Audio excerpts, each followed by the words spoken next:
الله الرحمن الرحيم نحمده ونصلي على رسوله الكريم اما بعد بزرگان محترم اور عزیز دوستو، اللہ کے نبی صلی اللہ علیہ وسلم جس طرح باطنی خوبیوں کے اعتبار سے تمام انسانوں پر ہی نہیں بلکہ اللہ کی تمام مخلوقات پر فضیلت و برتری رکھتے ہیں، جن میں فرشتے بھی شامل ہیں۔ سید الملائکہ حضرت جبرائیل سے لے کر کے فرشتوں میں وہ فرشتہ جس کے ذمے اللہ نے ادنا سے ادنا خدمت رکھی ہو، اور اللہ کی تمام مخلوقات باطنی خوبیوں کے اندر نبی کریم صلی اللہ علیہ وسلم سے بڑھ کر کے کوئی نہیں۔ حضرت جبرائیل علیہ الصلوۃ والسلام فرشتوں کے سردار ہیں، اور اللہ نے سب سے بڑی خدمت اور سب سے بڑا کام انبیاء کرام علیہم الصلوۃ والسلام تک اللہ کے پیغام کو پہنچانے کی ذمہ داری حضرت جبرائیل کو دی تھی۔ لیکن حضرت جبرائیل جیسا مقرب فرشتہ بھی نبی کریم صلی اللہ علیہ وسلم کی باطنی خوبیوں کے مقابلے میں ادنا اور فروتر ہے۔ حضرت جبرائیل کے متعلق آتا ہے کہ اللہ کے نبی صلی اللہ علیہ وسلم کی خدمت میں 40,000 مرتبہ حاضری دی۔ تو جس طرح باطنی اعتبار سے آپ کو کمال حاصل تھا، اللہ تعالیٰ نے اپنے محبوب کو ظاہری اعتبار سے بھی کمال عطا فرمایا تھا۔ کسی انسان کو اور کسی مخلوق کو بھی ظاہری حسن و جمال میں نبی کریم صلی اللہ علیہ وسلم پر فضیلت و برتری نہیں تھی۔ اللہ تعالیٰ نے اپنے محبوب کو کائنات انسانی میں جس کسی کو جو کوئی فضیلت، کمال اور ہنر عطا فرمایا تھا، ان تمام میں نبی کریم صلی اللہ علیہ وسلم کو فوقیت و برتری عطا فرمائی تھی۔ ایک واقعہ پچھلے ہفتہ میں نے ذکر کیا تھا کہ آپ کی قوت کا یہ عالم تھا کہ اس وقت کے ایک پہلوان نے جب آپ کو مقابلے کی دعوت دی تو نبی کریم صلی اللہ علیہ وسلم نے اسے قبول کیا، اور ایک نہیں، دو نہیں، 3 مرتبہ اسے چٹ کیا، اس نے اسلام قبول کیا۔ صحابہ کرام جب حضور کے اوصاف بیان کرتے ہیں تو یہ کہنے پر مجبور ہو جاتے ہیں کانا اشجع القوم، کہ آپ لوگوں میں سب سے زیادہ بہادر تھے۔ تو ظاہری اعتبار سے جو آپ کو حسن و جمال دیا گیا تھا، پچھلے ہفتے میں نے کوشش کی تھی کہ وہ موضوع مکمل ہو جائے، لیکن وقت کافی ہو جانے کے بعد بھی موضوع نامکمل رہا۔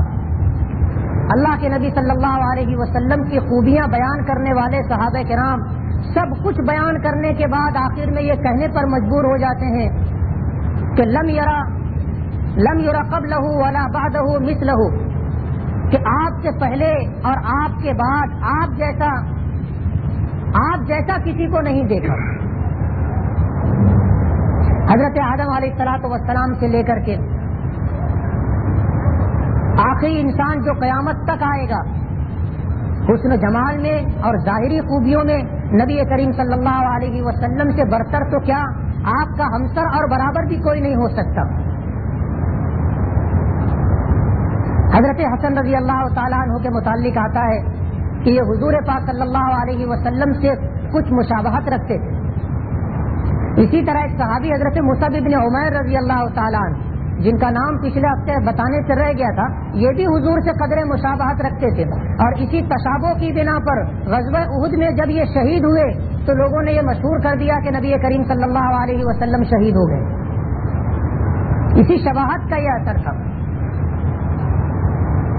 تو ان میں قدر شباہت تھی، اور ان کی شہادت پر جن لوگوں نے ہلکی سی جھلک دیکھی انہوں نے یہ مشہور کر دیا کہ نبی کریم صلی اللہ علیہ وسلم شہید ہو گئے، حالانکہ آپ شہید نہیں ہوئے تھے۔ اور اس بات کو نقل کرنے والے بھی دوسرے لوگ نہیں بلکہ صحابہ کرام ہی تھے، اور ہر نقل کرنے والا جس نے اب دیکھا تھا ہلکی شباہت کے اعتبار سے اس افراتفری کے عالم میں، اس نے یہ بات کہی تو غلط نہیں کہی تھی، یعنی جھوٹ بات نہیں کہی تھی، اپنی دانش میں اپنے علم کے مطابق اس نے سچی بات کہی۔ صحابہ کرام سے بڑھ کر کے سچا کون ہوگا؟ جنہیں نبی کریم صلی اللہ علیہ وسلم کے فیض صحبت میں رہنے کا موقع اور سعادت حاصل تھی، جن کی تربیت نبی کریم صلی اللہ علیہ وسلم نے کی تھی. اسی لیے صحابہ کرام میں کوئی بھی ایسا نہیں ہے جس کی طرف جھوٹ کی نسبت ہو. حضور نے فرمایا صحابہ کلہم عدول، کہ تمام کے تمام صحابہ سچے اور عادل ہیں، ان میں کوئی بھی ایسا نہیں جو غلط کہے، جھوٹ کہے. لیکن ہوتا ہے آدمی کبھی دھوکہ کھا جاتا ہے، جیسے صحابہ کرام نے حضرت مصعب بن عمیر کی ظاہری شباہت کو دیکھ کر کے یہ بات کہہ دی کہ حضور شہید ہو گئے، اور یہ خبر پورے میدان میں پھیلی، حتیٰ کہ مدینہ منورہ تک پہنچی، اور مدینہ منورہ سے عورتیں اور بچے تک گھروں سے نکل کر میدان احد کی طرف چلے آئے، اور حضور پاک صلی اللہ علیہ وسلم کو ہر ایک نے دیکھنا چاہا. وہ واقعہ بھی آپ نے سنا ہوگا کہ خاتون جب گھر سے نکلی مدینے سے تو کسی نے راستے میں کہا کہ تمہارے شوہر شہید ہو گئے. کہنے لگی انا للہ و انا الیہ راجعون، یہ بتاؤ حضور کیسے؟ کچھ اور آگے بڑھی، کسی نے کہا کہ بھائی شہید ہو گئے، کسی نے کہا بیٹا شہید ہو گیا، کسی نے کہا باپ شہید ہو گیا. ہر ایک پر انا للہ و انا الیہ راجعون کہنے کے بعد وہ یہی کہتی تھی کہ بتاؤ حضور کیسے ہیں. میدان احد میں جب پہنچی اور اللہ کے نبی صلی اللہ علیہ وسلم کو دیکھا تو دیکھنے کے بعد کہنے لگی کل مصیبت بعدک جلل یا رسول اللہ، کہ اللہ کے رسول آپ کے ہوتے ہوئے ہر مصیبت آتا ہے. کسی عورت پر اس سے بڑی مصیبت کیا آئے گی کہ باپ شہید ہو، بیٹے شہید ہو، بھائی شہید ہو، شوہر شہید ہو. کسی خاتون کے لیے اس سے بڑھ کر مصیبت کیا ہو سکتی؟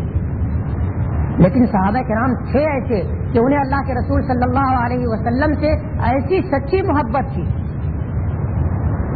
کہ مرد تو مرد، عورتوں کو اتنی محبت تھی کہ اتنے بڑے مصیبت کے پہاڑوں کے ٹوٹنے کے بعد بھی حضور کو دیکھنے کے بعد برملا ان کی زبان سے جو جملہ نکلا تھا وہ یہ کہ کل مصیبت بعدک جلل یا رسول اللہ، کہ اللہ کے رسول آپ کے ہوتے ہوئے ہر مصیبت آتا ہے. تو شباہت حضرت حسن میں ہلکی سے تھی اور حضرت مصعب بن عمیر میں تھی. نبی کریم صلی اللہ علیہ وسلم کو اللہ نے ظاہری اعتبار سے بھی بڑی خوبیاں عطا فرمائی. حسن و جمال جو مردانہ اعتبار سے ہو سکتا ہے وہ سب کا سب نبی کریم صلی اللہ علیہ وسلم میں تھا. صحابہ کرام کہتے ہیں کان ربعا مربوعا، کہ آپ میانہ قد تھے. بعض کہتے ہیں کان ربعۃ القوم، لوگوں میں میانہ قد تھے.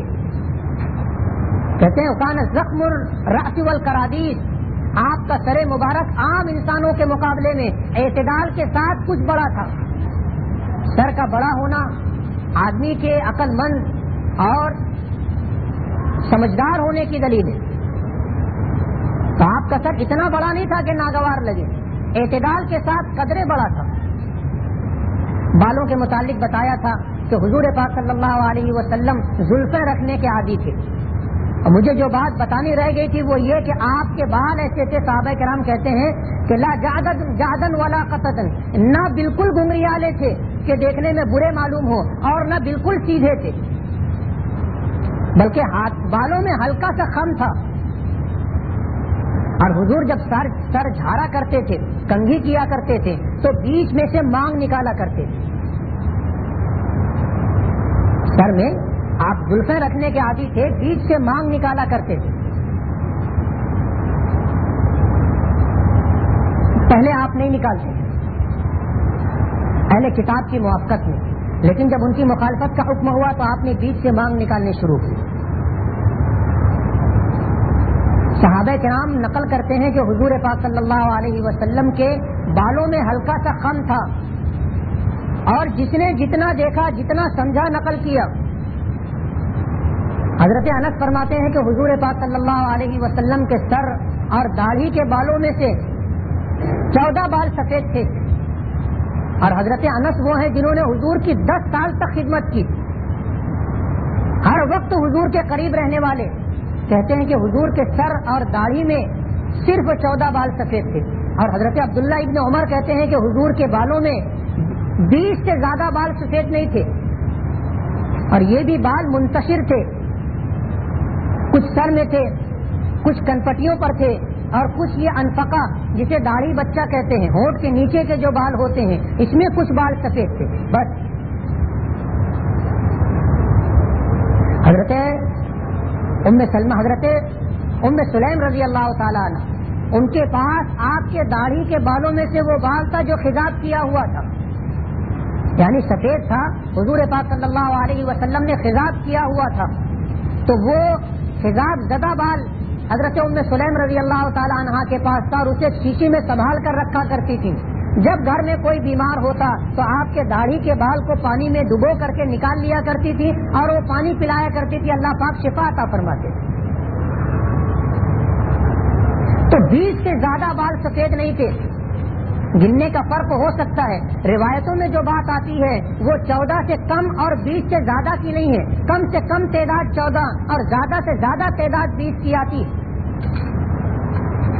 صحابہ کرام فرماتے ہیں کانا واسع الجبین، پیشانی آپ کی کشادہ تھی، چوڑی پیشانی تھی، جو اقبال مندی کی دلیل ہوتی ہے۔ آپ کی ابرو کے متعلق آتا ہے کہ خمدار تھی، دونوں آنکھوں پر جو ابرو ہوتی ہے یہ خمدار کی، بیچ میں سے جدا تھی، اور صحابہ کرام جو قریب رہنے والے وہ کہتے ہیں کہ دونوں کے درمیان ایک رگ تھی جو غصے کے وقت پھول جایا کرتی تھی، جسے دیکھ کر قریب رہنے والے سمجھتے تھے کہ اللہ کے نبی صلی اللہ علیہ وسلم کا مزاج برہم ہے، غصے کے وقت پھول جایا کرتی۔ آنکھوں کے متعلق آتا ہے کہ ادعج العینین، کہ آپ کی سفیدی اور سیاہی دونوں کامل تھی۔ اشکل العینین، آنکھ قدرے بڑی تھی اور سفیدی میں سرخ ڈورے پڑے ہوئے تھے، اسی لیے بعض صحابہ کرام نے نقل کیا تو کہنے لگے کہ آنکھیں سرخی مائل تھی، حالانکہ آنکھوں میں سرخ ڈورے پڑے ہوئے تھے۔ ہر ایک کا انداز بیان جس نے دیکھنے کے بعد جس طرح کی تعبیر اس کے سمجھ میں آئی ویسی تعبیر لوگوں کے سامنے رکھی۔ آپ کی پلکیں گھنی تھی، لمبی اور گھنی پلکیں تھی، اور دیکھنے والوں کو ایسا محسوس ہوتا تھا گویا آپ سرما لگائے ہوئے ہیں، سرمگی آنکھیں، حالانکہ آپ سرما لگائے ہوئے نہیں ہوتے تھے، اس لیے کہ دن میں سرما لگانا سنت نہیں ہے، رات میں سوتے وقت سرما لگانا سنت ہے۔ نبی کریم صلی اللہ علیہ وسلم مونچھ کم رکھتے تھے، پست کرتے تھے، آپ نے فرمایا کہ وعف اللحا، داڑھی بڑھاؤ، مونچھوں کو پست کرو اور داڑھی کو بڑھاؤ۔ اور داڑھی آپ کی ایسی تھی اتنی گھنی کہ آپ کے سینے کو بھر دیتی تھی، گردن لمبی تھی، تھوڑی نہ بہت بڑی تھی نہ بہت چھوٹی تھی۔ نبی کریم صلی اللہ علیہ وسلم کے جسم پر دیکھنے والے نقل کرتے ہیں کہ 4 جگہ بال تھے، دونوں بازوؤں پر بال تھے، دونوں کاندھوں پر تھوڑے سے بال تھے، اور سینے کے بیچ میں سے بالوں کی ایک لکیر پتلی سی ناف تک گئی ہوئی تھی، اور پنڈلیوں پر کچھ بال تھے، ورنہ پورا بدن بالکل صاف شفاف آئینے کی طرح تھا۔ سینے پر بالوں کا ہلکا ہونا رحم دلی کی علامت ہے۔ نبی کریم صلی اللہ علیہ وسلم سے بڑھ کر کے انسانیت کا ہمدرد اور کون ہوگا؟ بازو آپ کے قدرے لمبے تھے، بلکہ بعض لوگ تو یہ نقل کرتے ہیں کہ ہر عضو جسمانی اعتبار سے عام انسانوں کے مقابلے میں قدرے بڑا تھا، تو بازو آپ کے قدرے لمبے تھے۔ اور ہتھیلیوں کے متعلق اور قدموں کے متعلق آتا ہے کہ یہ دونوں شسن الکفین والقدمین، کہ آپ کی دونوں ہتھیلیاں اور دونوں پیر پر گوشت تھے۔ وکانا خمسان الاخمسین، اور پیر کے دونوں تلوے گہرے تھے، پیر بھرا ہوا نہیں تھا، تلوے کافی گہرے تھے عام انسانوں کے مقابلے میں، اور اس کے ساتھ دونوں ہتھیلیاں اور دونوں پیر پر گوشت تھے۔ یہ مردانہ حسن کی علامت ہے۔ عورتوں میں ہاتھوں کا اور پیروں کا کم گوشت والا ہونا حسن کی دلیل ہے، حسن سمجھا جاتا ہے، لیکن مردوں میں اس کے برخلاف کہ ہتھیلیاں اور دونوں قدم پر گوشت ہوں، پنڈلی اعتدال کے ساتھ پتلی ہو۔ حضور پاک صلی اللہ علیہ وسلم کی پنڈلیاں اعتدال کے ساتھ پتلی تھی۔ عورتوں میں پنڈلیوں کا موٹا ہونا اور قدموں کا پتلا ہونا، کم گوشت والا ہونا حسن سمجھا جاتا ہے، اور مردوں میں اس کے برخلاف۔ نبی کریم صلی اللہ علیہ وسلم یقول ناعتہ لم یر مثلہ قبلہ ولا بعدہ، یہ ساری خوبیاں بیان کرنے کے بعد ہر آدمی اپنے انداز کی تعبیر کرتا ہے، اپنے انداز کی تعبیر بیان کرتا ہے۔ نبی کریم صلی اللہ علیہ وسلم کی تعریف کرنے والے، آپ کے ظاہری حسن کو بیان کرنے والے مشہور لوگوں میں حضرت ہند ابن ابی حالہ ہیں جو حضرت خدیجہ کے پہلے شوہر کے لڑکے ہیں، حضرت انس ہیں جو حضور کے ہمیشہ حاضر باش 10 سال تک خدمت کرنے والے، اخیر زندگی تک خدمت کی، حضرت علی رضی اللہ تعالی عنہ ہیں جن کی پرورش نبی کریم صلی اللہ علیہ وسلم نے کی تھی اور جو حضور کے گھر کے ایک فرد تھے۔ یہ وہ لوگ ہیں جو نبی کریم صلی اللہ علیہ وسلم کی ظاہری خوبیوں کو بیان کرتے ہیں۔ تو نبی کریم صلی اللہ علیہ وسلم کو اللہ نے جس انداز میں بنایا تھا حسن و جمال کا کامل نمونہ تھے۔ حضرت انس رضی اللہ تعالیٰ عنہ فرماتے ہیں کہ نبی کریم صلی اللہ علیہ وسلم کی بینی مبارک ناک قدر بلند تھی اور اس پر ایک نور ہوتا تھا جس کی چمک کی وجہ سے اگر کوئی اچٹتی ہوئی نظر ڈالے تو وہ کہتا تھا کہ آپ بڑی ناک والے، حالانکہ ایسا نہیں تھا، اس نور کی وجہ سے ایسا محسوس ہوتا تھا۔ تو کہنے والوں نے سب کچھ کہنے کے بعد یہ کہہ کر کے انسانوں کو بتا دیا کہ آپ جیسا حسین و جمیل نہ آپ سے پہلے کبھی پیدا ہوا اور نہ آپ کے بعد قیامت تک پیدا ہوگا۔ یقول ناعتہ لم یر قبلہ مثلہ ولا بعدہ، آپ سے پہلے اور آپ کے بعد نہ کوئی آپ جیسا ہوا ہے نہ ہوگا۔ تو اللہ تعالیٰ نے حضور پاک صلی اللہ علیہ وسلم کو جو ظاہری حسن و جمال عطا فرمایا تھا وہ بھی نایاب، اللہ کے خزانے میں بھی آپ ایک ہی تھے۔ اور حضرت ابراہیم علیہ الصلوۃ والسلام نے جب اللہ کی بارگاہ میں اللہ کی طرف سے امتحانات میں سرخروئی اور کامیابی حاصل کی تو اس وقت حضرت ابراہیم علیہ الصلوۃ والسلام نے نتیجہ مل جانے کے بعد، کامیابی کی خوشخبری مل جانے کے بعد حضرت ابراہیم نے جب اللہ سے مانگا تو نبی کریم صلی اللہ علیہ وسلم کو مانگا تھا۔ ربنا وبعث فیہم رسولا منہم یتلو علیہم آیاتک ویعلمہم الکتاب والحکمۃ ویزکیہم انک انت العزیز الحکیم۔ یہ دعا حضرت ابراہیم نے مانگی تھی سارے امتحانات میں کامیاب ہونے کے بعد، جب بیت اللہ کی تعمیر کر رہے تھے تو یہ دعا حضرت ابراہیم نے مانگی تھی کہ میری اولاد میں ایک ایسا رسول آپ بھیجیں، ایک ایسا رسول آپ بھیجیں جو آپ کی کتاب کی آیات کی تلاوت کرے اور لوگوں کو کتاب و حکمت کی تعلیم دے، وَيُزَكِّيهِمْ اور ان کا تزکیہ کرے، بری عادتوں سے لوگوں کو پاک کر کے اچھی عادتوں والا انسان بنا دے۔ حضرت ابراہیم نے امتحانات بڑے سخت دیے تھے اور کامیابی حاصل کی، اس پر اللہ نے جب مانگنے کا حکم دیا کہ ابراہیم مانگ، کیا مانگنا ہے، تو حضرت ابراہیم نے یہ مانگا حضور پاک صلی اللہ علیہ وسلم کو۔ تو حضرت ابراہیم ہی کی اولاد میں نبی کریم صلی اللہ علیہ وسلم پیدا ہوئے تھے۔ حضرت اسماعیل ملک عرب منتقل کر دیے گئے تھے، یہ بھی اللہ کے امتحانوں میں سے ایک امتحان تھا۔ تو حضرت ابراہیم کے ایک بیٹے اسماعیل کی اولاد عرب کہلاتی، دوسرے بیٹے اسحاق کی جو اولاد تھی وہ بنی اسرائیل کہلاتی۔ تو جناب رسول اللہ صلی اللہ علیہ وسلم حضرت اسماعیل کی اولاد میں اور اہل عرب میں اور ان کے سب سے افضل قبیلے قریش میں پیدا ہوئے تھے۔ پیدائش سے لے کر کے دنیا سے جانے تک نبی کریم صلی اللہ علیہ وسلم کی ذات سے جو واقعات منسوب ہیں وہ ہر اعتبار سے بے مثال ہیں۔ پیدائش کے موقع پر جو بات بیان کی جاتی ہے وہ یہ کہ آپ کے پیدا ہوتے ہی ایسا نور ظاہر ہوا تھا کہ اس وقت جو لوگ قریب تھے وہ کہتے ہیں کہ اس نور کی روشنی میں قیصر و کسریٰ کے محلات بھی روشن ہو گئے، ایسا نور ظاہر ہوا تھا۔ اور بات ایسی نہیں ہے کہ نہ مانی جائے، حضور پاک صلی اللہ علیہ وسلم کی پیدائش ہی ایک بہت بڑے انقلاب کی خبر تھی اور ظاہری آنکھ رکھنے والوں کے لیے ان چیزوں کا ظہور ضروری تھا۔ قیصر و کسریٰ کے محلات میں لرزہ طاری ہو گیا، کسریٰ کے محل کے 14 کنگورے گر گئے، آتش کدے فارس جو 1000 سال سے مسلسل روشن کیا جا رہا تھا اور مسلسل جل رہا تھا، آپ کی پوجا کرنے والے آپ کو 1000 سال سے مسلسل جلا رہے تھے، ایک لمحے کے لیے بھی وہ آگ درمیان میں بجھی نہیں تھی۔ نبی کریم صلی اللہ علیہ وسلم کے پیدا ہوتے ہی وہ آگ بجھ گئی۔ دریائے ساوا اس وقت کا بہت مشہور دریا تھا، خشک ہو گیا۔ ظاہری اعتبار سے ایسی بڑی بڑی نشانیاں اور بڑے بڑے انقلابات آئے کہ دنیا یہ سوچنے پر مجبور ہو گئی کہ کچھ نہ کچھ ہوا ہے اور کچھ نہ کچھ ہونے والا ہے. حضور پاک صلی اللہ علیہ وسلم دنیا میں تشریف لائے تو دو خصوصیات کے ساتھ. ایک خصوصیت تو یہ تھی، کتابوں میں آتا ہے کہ آپ مختون تھے، بچہ پیدا ہوتا ہے، اس کی پیدائش کے بعد اس کی ختنہ کرنی پڑتی. حضرت ابراہیم علیہ الصلوۃ والسلام کے شاعر میں سے، خصوصیات میں سے ہے آپ کی اولاد میں یہ چیزیں. اور اسلام کے شعار میں سے بھی ہے کہ بچہ مسلمانوں کے گھر پیدا ہوگا تو اس کی ختنہ کی جائے گی. اور حضور پاک صلی اللہ علیہ وسلم کے متعلق آتا ہے کہ آپ پیدا ہوئے تھے تو مختون تھے، ختنہ کرنی نہیں پڑی تھی، مختون پیدا ہوئے تھے.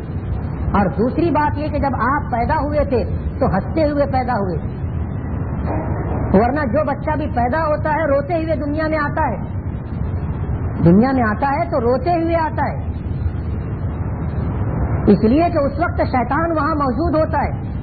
اور بچے کی پیدائش پر حدیث میں آتا ہے کہ وہ اسے کوچے لگاتا ہے، اس تکلیف سے بچہ بلبلا کر کے روتا ہے، اور یہ اس کی زندگی کی بھی علامت ہوتی ہے. رونا اس کی زندگی کی علامت ہے. اور اگر بچہ پیدا ہو رو نہ رہا ہو تو لوگ سمجھتے ہیں کہ مردہ پیدا ہوا. زندگی کی بڑی علامت اس کا رونا ہے. جب دنیا میں آتا ہے تو روتے ہوئے آتا ہے، اور جب دنیا سے جاتا ہے اور نیک انسان ہو تو لوگ روتے ہیں، وہ نہیں روتا. حضور پاک صلی اللہ علیہ وسلم پیدا ہوئے تھے تو شیطانی اثرات سے محفوظ تھے.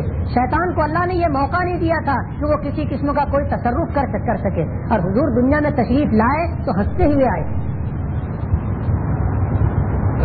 تو ظاہری اعتبار سے آپ کو جو خوبیاں، جو جمال دیا گیا تھا، اللہ تعالیٰ نے دنیا میں کسی کو نہیں دیا. آپ خود فرماتے ہیں کہ میرا بھائی یوسف سبیح تھا، یعنی اس کا رنگ مجھ سے زیادہ گورا تھا. وَأَنَا مَلِيحٌ، اور اللہ نے مجھے ملاحت عطا فرمائی ہے، دلکشی عطا فرمائی ہے، اور جاذب نظر بنایا ہے.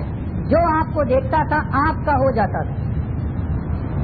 دیکھنے والوں نے یہاں تک کہا آپ کے چہرے مبارک کو یہود کے بڑے بڑے علماء نے جس وقت دیکھا تو دیکھنے کے بعد یہ کہنے پر مجبور ہو گئے کہ یہ کسی جھوٹے شخص کا چہرہ نہیں ہو سکتا. اللہ نے سعادت لکھی تھی، ایمان قبول کیا. تو حضور پاک صلی اللہ علیہ وسلم بے مثل و بے مثال تھے ہر اعتبار سے. قیامت تک آپ جیسا تو دور کی بات ہے، نبوت میں تو کوئی آ ہی نہیں سکتا، لیکن ظاہری اعتبار سے بھی آپ جیسا کوئی نہیں ہو سکتا. اللہ نے اپنے خزانے میں یہی ایک ایسا در یکتا رکھا تھا کہ اللہ کے خزانے میں بھی آپ جیسا کوئی دوسرا نہیں. اللہ نے ظاہری خوبیوں کے ساتھ اس طرح آپ کو مالا مال فرمایا تھا کہ کسی کو برتری تو کیا ہمتری کا بھی دعویٰ حاصل نہیں تھا. نبی کریم صلی اللہ علیہ وسلم کی خوبیاں بیان کرنے والے نعتیہ اشعار میں نہ جانے کس قسم کا کس قسم کے جذبات کا اظہار کرتے ہیں. پچھلے ہفتے میں نے ایک عربی کے شاعر کے اشعار بتائے تھے کہ وَأَحْسَنَ مِنْكَ لَمْ تَرَ قَطُّ عَيْنِي وَأَجْمَلَ مِنْكَ لَمْ تَلِدِ النِّسَاءُ خُلِقْتَ مُبَرَّعًا مِنْ كُلِّ عَيْبٍ كَأَنَّكَ قَدْ خُلِقْتَ كَمَا تَشَاءُ. کہ آپ سے زیادہ حسین و جمیل انسان آنکھوں نے کبھی نہیں دیکھا، اور آپ سے زیادہ خوبصورت بچہ عورتوں میں سے کسی نے نہیں جنا. اور آپ تو ایسے پیدا کیے گئے ہیں کہ آپ ہر عیب سے پاک ہیں. لگتا ہے کہ جیسا آپ چاہتے تھے اللہ پاک نے آپ کو ویسا ہی پیدا فرمایا. وَأَحْسَنَ مِنْكَ لَمْ تَرَ قَطُّ عَيْنِي وَأَجْمَلَ مِنْكَ لَمْ تَلِدِ النِّسَاءُ خُلِقْتَ مُبَرَّعًا مِنْ كُلِّ عَيْبٍ كَأَنَّكَ قَدْ خُلِقْتَ كَمَا تَشَاءُ. اور کسی فارسی کے شاعر نے کہا ہے کہ آفاقہا گردیدہ ام مہر بتاں ورزیدہ ام بسیار خوباں دیدہ ام لیکن تو چیزیں دیگری. کہ دنیا گھومی ہے، دنیا بڑے بڑے محبت کرنے والے لوگوں کی محبتوں کو دیکھا ہے، بڑے بڑے حسین و جمال، حسین و جمیل لوگوں کو دیکھا ہے، لیکن آپ تو کوئی اور ہی چیز ہے. اللہ نے ایسا بنایا کہ کائنات انسانی میں کسی کو نہیں بنایا. وآخر دعوانا الحمدللہ رب العالمین.